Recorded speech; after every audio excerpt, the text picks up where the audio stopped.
Signed, sealed, delivered. Holidays made for heroes become official. 5 suspects appear in court over a $2 million drug haul. And we're getting closer to a champion in Night League softball. The National Report starts now. Now in HD.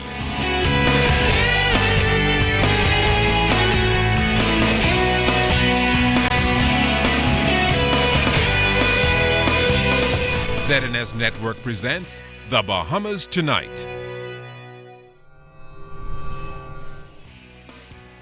This segment of the news is brought to you by BTC, powered by Lime.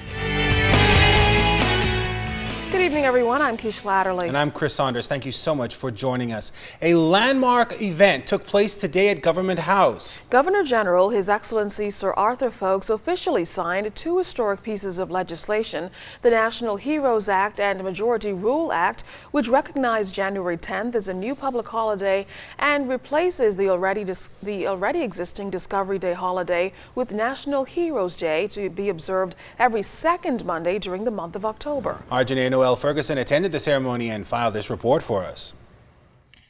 After 23 years of agitating for the observation of a National Heroes Day to recognize sons and daughters of the soil who have made an invaluable contribution to Bahamian society, head of the National Heroes Committee, Father Sebastian Campbell, says their hard work has finally paid off. We have been involved in an active campaign every year consistently, calling Bahamians to celebrate national heroes.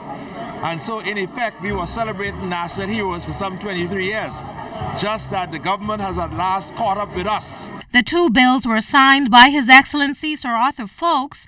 Prime Minister Perry Christie recognized several great leaders of the country who have passed and those who remain. Moving forward, the Prime Minister said a special committee will be appointed to select persons who will be officially dubbed as national heroes.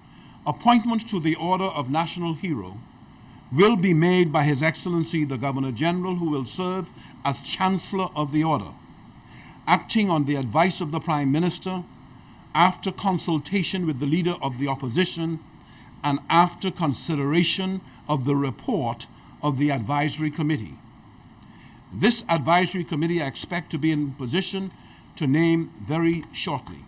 National Hero Committee member Fred Munnings Jr. says this red letter day could not have come at a better time. We were most pleased to see the youth there, and we encourage all schools to continue to perpetuate the true history of our people throughout this month and beyond. Janae Noel Ferguson, ZNS Network News.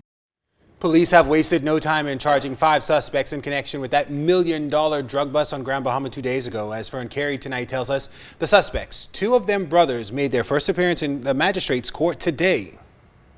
35-year-old Garfield Forbes wearing the white and blue jacket, DNL Forbes wearing the white striped shirt, brothers 40-year-old Jackson Culmer and 24-year-old Cruz Culmer and Kemuel Morse were escorted into court by police. The defendants, who are all from Grand Bahama, are accused of conspiring with others to possess dangerous drugs with the intent to supply and having the dangerous drugs with the intent to supply it to others. The men were arrested and brought up on charges after officers on Grand Bahama, acting on a tip, observed a suspicious van on the Warren-Lavarity Highway around 12:50 Wednesday morning.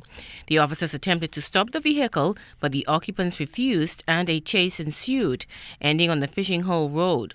Following a search of the van, police discovered several duffel bags containing marijuana weighing 2,283 pounds.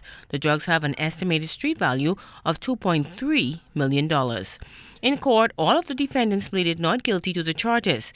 Bail was denied and they were remanded to prison. They returned to court in November for trial. Grand Bahama attorneys Carlson Sherlin, Brian Hanner, and Kwesi Thompson make up the defense. Inspector Ursel Dossett is prosecuting the case. Fern Carey, ZNS Network News. Still at the courts, a magistrate has granted $15,000 bail with reporting conditions to Haitian national Blunan Vedrine. The 25-year-old Eleuthera resident is accused of causing the death of his 5-month-old infant daughter back on September 6 while at Gregory Town, Eleuthera. Prosecutors say the baby had bruises about the body. The case is expected to be fast-tracked to the Supreme Court by voluntary bill of indictment, which means a preliminary inquiry will not be held. Meantime, the case has been adjourned to January 16th of next year. Attorney Muriel DeSeal is defending Vidrine. When the new domestic terminal opens next week, some longtime inter-island carriers fear they may not be able to move in. That's due to tax increases and new fees that will come with the modernized facility. The Bahamas Association of Air Transport Operators says it's hoping that officials reconsider what's being proposed. In this report, Jimenita Swain tells us what they say is being required of them and what action they may have to take if the cost doesn't go down. Sky Bahamas, Western Air, Lee Air, and Pineapple Air are just some of the carriers which accommodate travel through the Bahamas, but they may encounter some turbulence come later this month as they face fee hikes. President of the 25-member Bahamas Association of Air Transport Operators, Anthony Hamilton, says that while they're not averse to the increases, what's being proposed may be out of the reach for too many operators. We'd like for that to be a reasonable situation, and hence we've made some approaches in respect, particularly to the accommodations, which has increased about 52% as a potential challenge for the domestic operators. We're seeking redress with that right now and in talks with NAD as we speak, and hoping to have a reasonable outcome in that regard. President and CEO of the Nassau Airport Development Company, Vernice Joaquin, said in a press release that while NAD acknowledges the financial challenges domestic airlines face, negotiations with the operators are ongoing in hopes of finding a solution that meets the needs of individual airlines. She adds, quote, "It is our expectation that all domestic airlines that currently operate from the old terminal will operate from the new terminal on opening day," end quote. But Hamilton says if operators can't manage the increase, they may be forced to reduce staff numbers. You're looking at almost immediately that some employees would have to be released. And that, particularly for domestic operators, it has a direct impact for the family islands.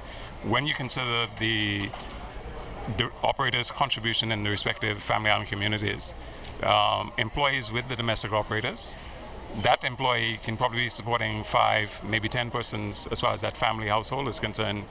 And there's another concern. One option presented to those airlines providing letters of credit to guarantee rental payment is also stressful. Many of the operators are already on a payment plan. And if they're having difficulty now to be able to address the current fees that are in place, imagine what happens automatically with a 52% increase. Could you imagine how embarrassing it would be for the domestic operators not to be able to make that move in the domestic terminal, having spent the amount of money that's been spent to open the terminal or even going through the construction phase? Hamilton says he hopes this issue of fee increases is resolved before operators are forced to take drastic action. Jimenita Swain, ZNS Network News. Health Minister Dr. Perry Gomez is denying reports of the presence of flesh-eating bacteria in the Bahamas. This after a local daily reported that an Andros resident was infected in Bahamian waters, and several cases of the bacteria were reported in South Florida. Now, Dr. Gomez told reporters today he has no reason to believe that this is the case, and no case has come across his desk. I don't think if we take our necessary precautions and day-to-day life, people who get these problems are people you get problems with lacerations of the leg, and you might be so susceptible and have an unusual organism around, you know. And but I think the risk is very, very small, very, very small. We've had this sort of thing in the Bahamas over the years, you know, and I could think in my 30-year span at Princess Margaret, there were 2 cases that I know of over the years, you know, flesh-eating organism occurring, to so-called flesh-eating, you know, but it's usually strains of streptococci or staphylococci, not Vibrio. Okay? The search continues for a new Bahamian president to take the College of the Bahamas to the next level, and applications for the top post have already been submitted to the members of the college's advisory committee. Applications were made available to the public late last month. LaDawn Davis spoke to the members of the council today to find out how the process is going so far. Surely, and I know this is true, there are Bahamians of a very high academic and competent ability, who can lead us in this institution. Chairman of the College of the Bahamas' Advisory Committee, Ruby Nottage, says the fifth Bahamian president will not only bring fresh new ideas to transform the daily operations of the 40-year collegiate institution, but will also make history as the college transitions into university status by 2015.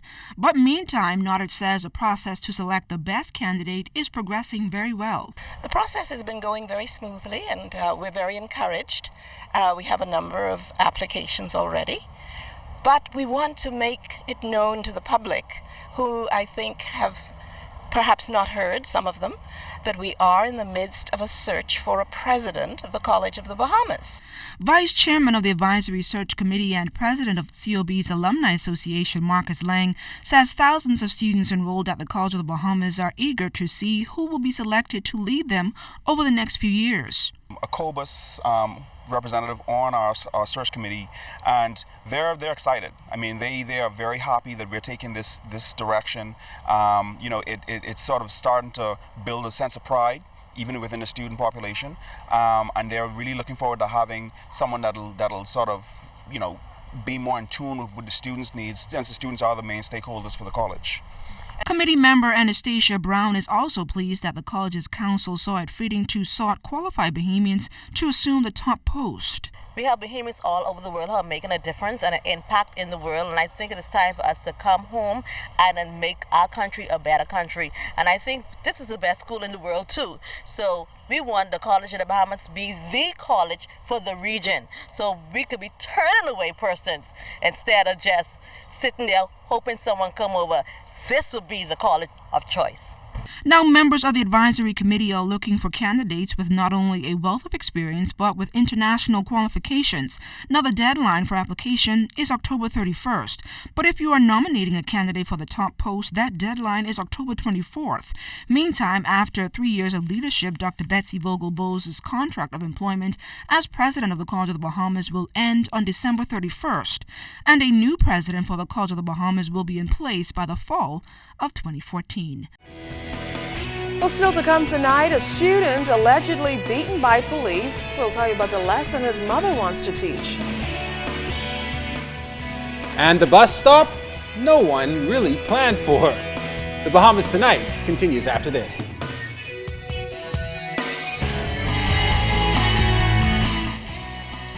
This portion of the news is brought to you by Shell Helix Ultra. Performance you can see.